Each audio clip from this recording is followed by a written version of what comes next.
feel like I'm in a huge turning point in my life right now where I just no longer want to identify as being the survivor. I don't want to be in survival mode anymore. I'm making a makeup line and it's going to be impact led and it's going to stick it to the guy. That one specifically. I got into this because I know that it makes you a shit ton of money and money talks. Yeah. And that might be the only way I get you to listen. Why are we telling people everything's wrong with you? What's going on, everybody? Welcome back to the Queer Collective podcast. I'm your host, Carbon. I'm Emily. And I'm Brandi. And welcome to the show. Today we have a very special guest with us, Brandi Leifso. At the age of 21, Brandi was living in a woman's domestic violence safe house shelter, which is where she founded the concept for EVIO Beauty. Since then, she's built the brand up while maintaining its core foundations of being impact-led. We know so much of this to be true because we've had the pleasure of working closely with Brandi on our upcoming project, Turning Heads Volume 2, where EVIO Beauty joined us as a supporting partner. So for those of you who aren't familiar with Turning Heads, it is a short film that explores queer expression and identity. First one was through hair. The second one, which is coming out in December, is going to be all about makeup. And this story really focuses on bringing 9 complete strangers together and giving them surprise makeovers. And in the process, we tell their stories. Please make sure to come out if you are in Toronto. We are screening this on December 2nd at Hot Docs Cinema, and the link for that will be in the description. In today's episode, we'll be exploring the theme of embracing your true identity and how to showcase your most authentic self through your external expression using modalities like makeup. So when it comes to embracing your true identity, I feel like the first place to start is really to figure out what that identity even is. In order to do that, I feel like we have to overcome past insecurities and struggles to become like the fullest versions of ourselves. So I was wondering, Brandi, if you could go through a little bit of your backstory and how your journey with the women's shelter was connected to your self-confidence and building that. Yeah, absolutely. We treat finding our identity like it's a destination. Right. Like it's that like arrival syndrome. Once we, get rid of all of our insecurities and then arrive at this place where we are our full authentic selves. And I just don't subscribe to that. Like I don't think that happens because by the time that you deal with one insecurity and go into another experience in life, you're like, oh, I don't subscribe to that identity anymore. And it's a constant shift. And for me, I think the shelter experience has been a part of that because now that I have some distance and perspective from that whole experience that totally shaped me and my identity became a survivor. And this was not intended to be a plug for this, but I'm writing a book right now with HarperCollins and it's forced me to take a look at this identity piece because with 10 years distance to it, I have now gone back to each of these moments in my life, the shelter being one of them, to write about it. So now I've had to force myself to take a look at this experience again that I have created an entire identity around and then make a new choice. Like, have I learned the lessons I need to from this experience? And can I now reinvent myself? Who do I want to be? Do I even want to be that person anymore? To second on that too, I decided to go actually interview some people. Oh, so from my past, From your past? Yeah. So I found a woman who actually worked at the shelter. She was a volunteer while I was there. And her and I had this encounter at the shelter that has totally shaped who I am today. Her perception of that moment and my perception of that moment and what I decided to make that moment about and that narrative that I built was so different than hers. Really? And it forced me to take a look at like, okay, I built this entire identity off of this interaction and off of this moment. And was it ever even really true? What was the interaction, if you don't mind me asking? Yeah. I was about to leave the shelter. And she was convincing me to stay. And I was telling her that things will change, that they'll get better. And she was saying, are you going to be safe going home? And I said, yes, knowing that the answer was no. And she knew that too. And she said, you know, just sleep on it. Like, just stay here one more night, just sleep on it and make a choice in the morning.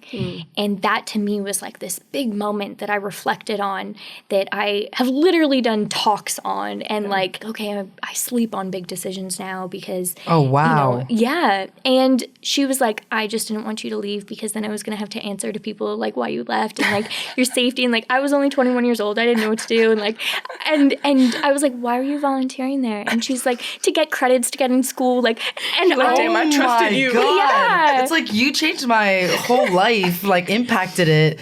And you were just like, I don't know, I'm just trying to get credits. Yeah. And I mean, it was good advice though. Still. it was great advice. It was, and to me, I was like, oh, this wise. And I don't know if I was 21 and she was around my age. So maybe she was like, I don't know, she was in her early 20s too. She said that like when I entered into the shelter, it was like a huge moment for her because she had never seen anyone else her age in the shelter. Yeah. And so to me, I was like, I didn't have enough mental capacity to even correlate that we're the same age. Like I was in survival mode. Yeah. I wasn't like, oh, this woman's my age and she's giving me advice.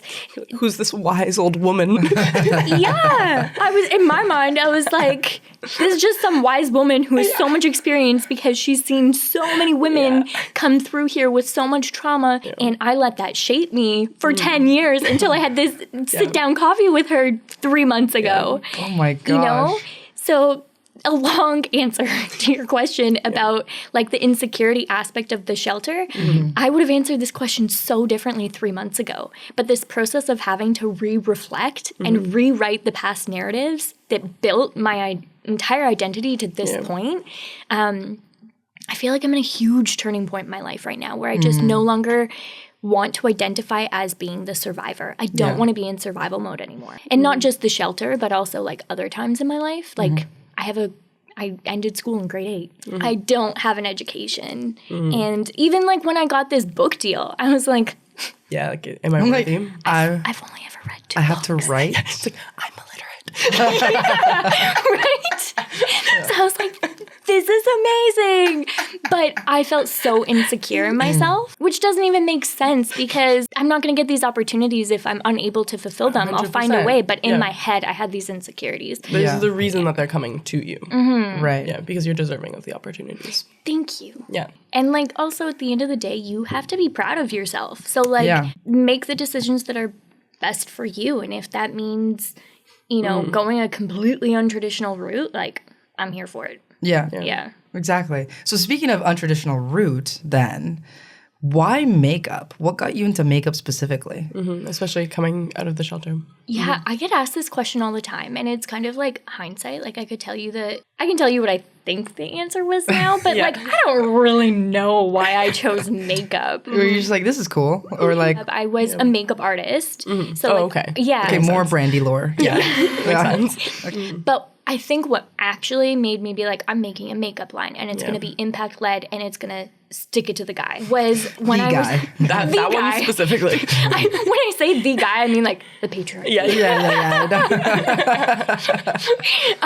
Was in the shelter when I was like, I'm doing this.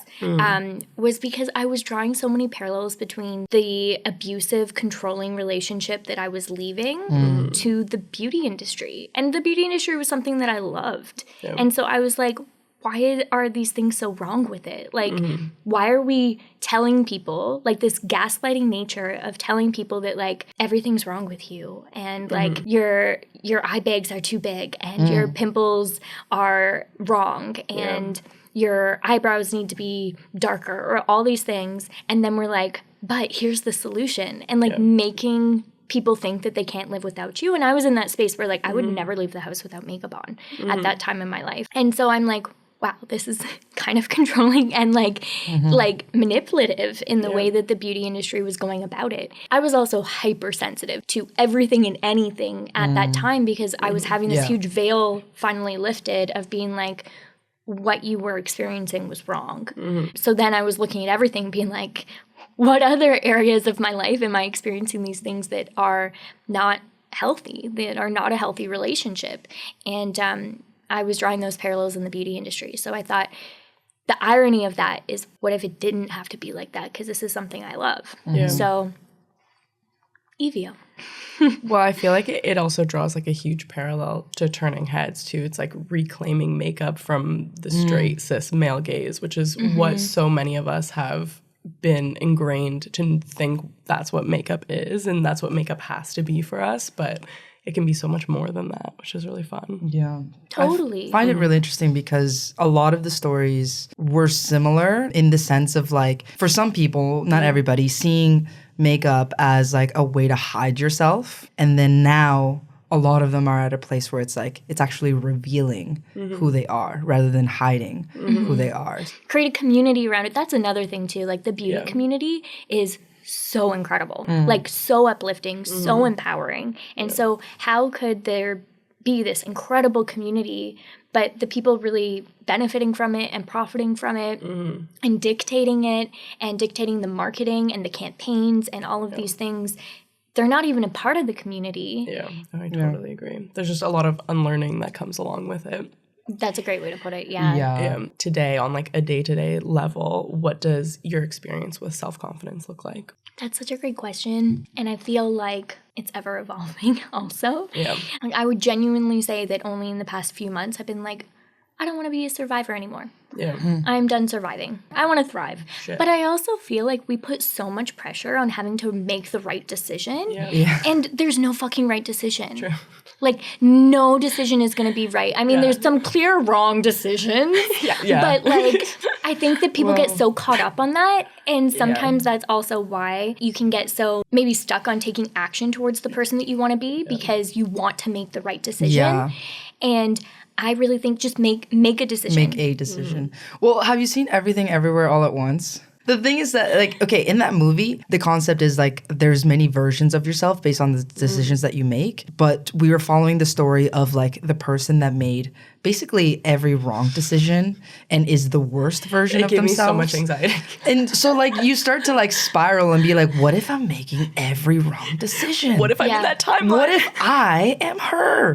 And, like, I'm just, like, in a dumpster fire of decisions, like, and I can never make the right one. And, like, if I had made one different decision, my life could have been so different. And I think that, like, we overthink that a lot. Yeah. But I think the way that I've been sort of describing my life decisions lately, basically it feels like there's like fog all around me. And I can only see like 1 step, 2 step, maybe 3 steps ahead of me.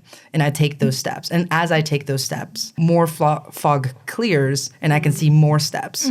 But I don't see like, it's not crystal clear and I can see all the different, you know, paths that are possible. It's just like with every step that I take, it's like more reveals itself to me. And I'm just like, I don't know, I guess you have to trust yourself. Yeah. You completely have to trust yourself. But I also feel like a really big part of it is also forgiving yourself and having empathy for yourself and for others, because We can be so hard on ourselves. and on others too. Yeah. Because I feel like I can also be the type of person who can get really into my head being like, well, if I made this decision differently or like, and it literally consumes my thought and sometimes brings me into like a very unhealthy place of depression. And I've made a lot of really shitty choices, like really shitty choices in business and in life. I feel like a big part of that to be able to like not get stuck in that is like forgive yourself. And even when they're really shitty choices, because you're just going to continue to spiral in that instead of just making a new choice and being like, okay, I don't want to be that person who makes that kind of choice again. So, and it's not that it's not going to happen again, but just like I need to make a new choice now. You have to genuinely, I think, forgive yourself, and that's where the journey is. And then when you get to a place where you're able to forgive yourself more quickly for those poor choices, you can move through life a lot quicker, like to get to the place that you want to go. True.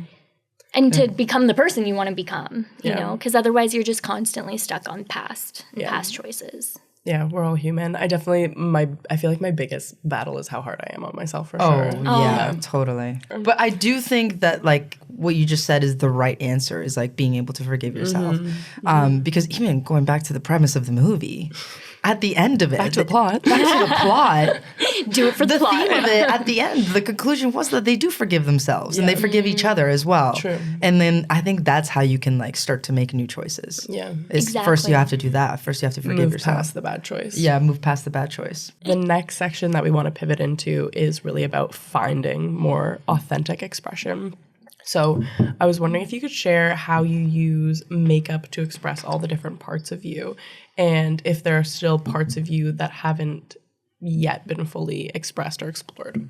So I feel like how I express myself with makeup is maybe not the traditional way of it, because makeup is my tool that I've chosen to utilize from business. So I feel like if I just wanted to use makeup to express myself, I would have like expressed myself through the usual channel of like makeup expressing myself. Yeah. I would have stayed as an artist, Yeah. but I chose the business of the makeup side, and I express myself through different channels of the business. So, for example, like really pushing on some big companies to do the right thing, and I come in as like this little like with my makeup subtle and usually in those meetings I go in pretty unassuming and unexpected. Yeah. And that's how I choose to express that side of me, is like, I'm going to be gentle about this, but I did not get into the makeup business to push more units. I did not get in the makeup business to make the best freaking eyeliner out there. Yeah. I got into this makeup business. I just did it by accident. Yeah. But like, I got into this because I know that it makes you a shit ton of money, and money talks. Yeah. And that might be the only way I get you to listen for why I really showed up here. And so for me, makeup was the tool to be able to have those discussions with the people who genuinely can do something about it. Yeah. And so my self-expression through makeup is actually through using it as the commercial viable product to be able to have those discussions in these boardrooms with people who typically are not having these discussions. And so if I come in to like a conference room with my makeup all set up and they're like, oh, we're going to support this sweet little girl and sell her makeup on our shelves. And Girl guide. oh my gosh, Buy your cookies. it's totally like the girl guide thing. And then I'm like, okay, but also we're also going to need you to implement a policy here. Yeah. And then they're like, oh, what? What just happened? And that's also when I feel like I'm in my power. Yeah. And all of this started from a shelter, making those connections between, the beauty industry can be something so beautiful and so powerful. And it is full of really great people too, in the corporate level that do donate a lot of money. But we all know that money does not solve problems. And throwing your money at something is actually just a tax write-off for you. And it's not going to solve the problem. So put your actions where your money is, and that's where I feel empowered. That's where I'm an activist at my core and at my heart and at my identity. Like I identify as an activist, and so makeup is my tool to express in that. Maybe not in the way in which it's like contour and mascara and otherwise I think I would have stayed an artist. I remember when we were at the EVIO HQ and we were putting together the branding for a little collab product package that's going to be coming out soon, a little teaser there.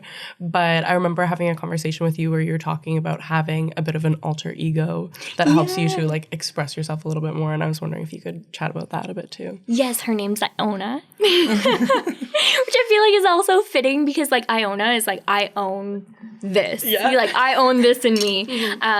But also it's my middle name. And it's also what EVIO is named after. EVIO is Evelyn Iona squished together. And so Iona is my alter ego, and she's a little bit more like she's who I want to be, honestly. She's grounded but also like has this authoritative nature to her, and she's at peace, and she wears colorful things. Like Brandi is always wearing black.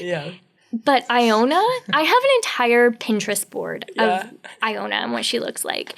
And she's always wearing like really loud prints and like she's dope. Yeah. And I love her. And that is honestly like, I just want to every day become 1% more Iona. Have you ever actualized it? I've like dragged her up, like put it on. Oh my gosh. You should do it. That'd be fun.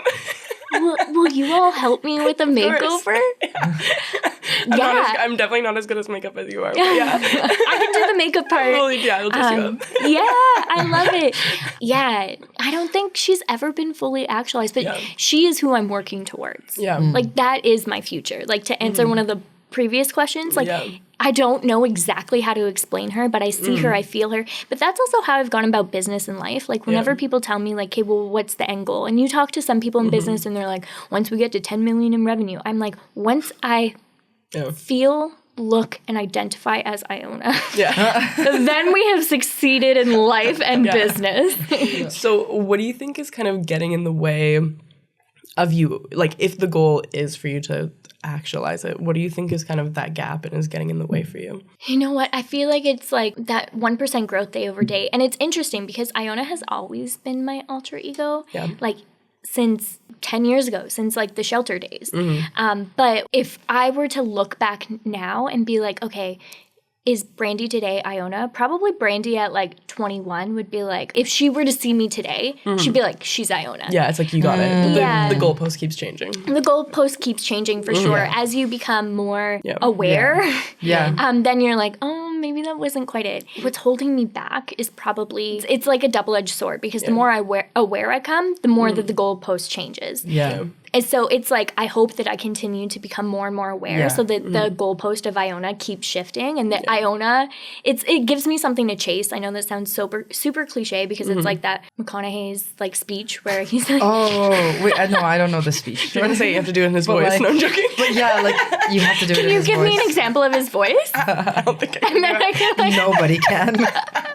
Who do you look up to, essentially, is the premise of the talk. And he says that, like, it's him in 10 years. And so then the person came back to him in 10 years and was like, hey, well, are you now, like, that person? And he's like, no, it's me in 10 more years. It's you always have something to chase. Yeah, I think that, you know, Iona is, like, always something to chase that's forcing me to continue to become a better version of myself. No, I agree with that because every single time that I, like, reach like a new part of like my personality that I've always wanted to reach, I'm like, well, this feels good. How much further can I push it? And then I have like a new goal. To I chase. think all three of us as like entrepreneurs, especially, it's like all of us are constantly out of our comfort zone too. And it's like, that's kind of just the space that we all exist in. And just like being an artist in general, I think always uncomfortable. And always like pushing for more. Oh, totally. You know, you're like, you reach something and you're like, oh, well, that was pretty cool. Can I reach something else? Chase it again. You know, chase it again. Otherwise, like, you know, why not just die? I guess. Just call it quits. We're done. I don't think everyone might agree with that, but I guess. That's how I see it. If you're not like, maybe it's just me, but like, if I'm not like making it interesting and chasing something new, I'm like, well, then what is there even to live for? But the sad thing is the majority of the world just keeps it there. That's what I'm saying. I'm like, not everyone feels Not everybody agrees. Because we're also hardwired for comfort. That's our like biological need is to have that comfort. And so then once you get to comfort, this has been a really interesting discovery. Well, I think it's interesting. I don't know whether it will. But for me, what was so interesting was that a lot of people have been like, oh, well, it must be like easier now. Like they always look back at when I started EVIO in the shelter, like that must have been so hard. And I'm like, it's a lot harder now than it was then. Because I know what comfortability feels like now. And like when your back is up against a wall and you have nothing to lose and you're so uncomfortable, you'll innovate. You have more to lose now. And you keep getting dropped in like a bigger pond too. You know what I'm saying? It's like still, it's like a new obstacle every single time. But when it's a new obstacle and you are comfortable, you're like biologically, it's harder to like push up against that biological barrier to be like, okay, I'm gonna make myself uncomfortable now. But if you're uncomfortable already, then it's a lot easier to make change. Totally. And an interesting thing that a therapist said to me once too, because I was like, I also like beat myself up so much. I'm so mean to myself internally. Like I'm such a bitch to myself. Yeah. And I was having this conversation with a therapist once and was talking about all of these like things I really like loathed about myself. And they were like, that's awesome.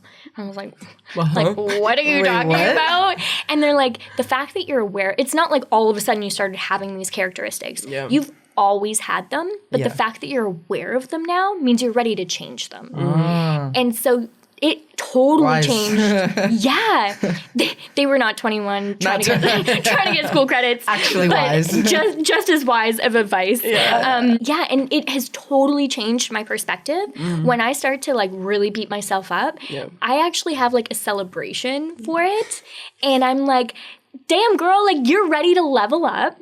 And I'm like, these are all the things that you're ready to change. Like you are one step closer to Iona because Iona wouldn't be any of these things. Yeah. And Brandi, even 6 months ago, was not even aware enough to know that I hated these things about myself. Yeah. And so it's actually like this celebration of growth. That is so true. Like recently, like we've been having lots of chats about like our insecurities and like I start naming my insecurities. And even just like as you're like naming it, I think you're like subconsciously also working through it. Exactly. You know? Which is really interesting and like has helped a lot. So I agree with that. So my second to last question for you. I feel like you've been dropping a lot of advice throughout this whole episode, but I'm wondering formally if you have any wisdom or advice for folks who are listening who are trying to get to a place of having more self-confidence. And maybe that's even to like try to explore makeup for the first time, the confidence to do that. Some wisdom for any 21-year-olds out there that are trying to get credits. Yeah. I mean, I didn't go to school. I didn't have to get the credits. So you do you, whatever you got to do to get the credits.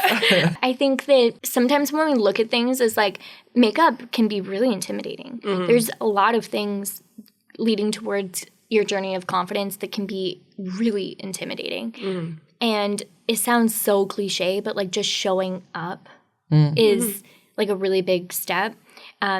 And also just like taking one step. So like breaking everything down instead of being like, you know, do a whole face of makeup in order to like express this if we're using that as an example. Like maybe today you just put mascara on. Like you break it down into little small digestible things because in that process too, you might realize that what you thought it was going to be isn't what it is at all. And then you're able to like iterate through that journey because it's not about arriving to confidence. It's about the journey, again, so cliche, but like it's about the journey because your definition of confidence will probably change in that process. Yeah.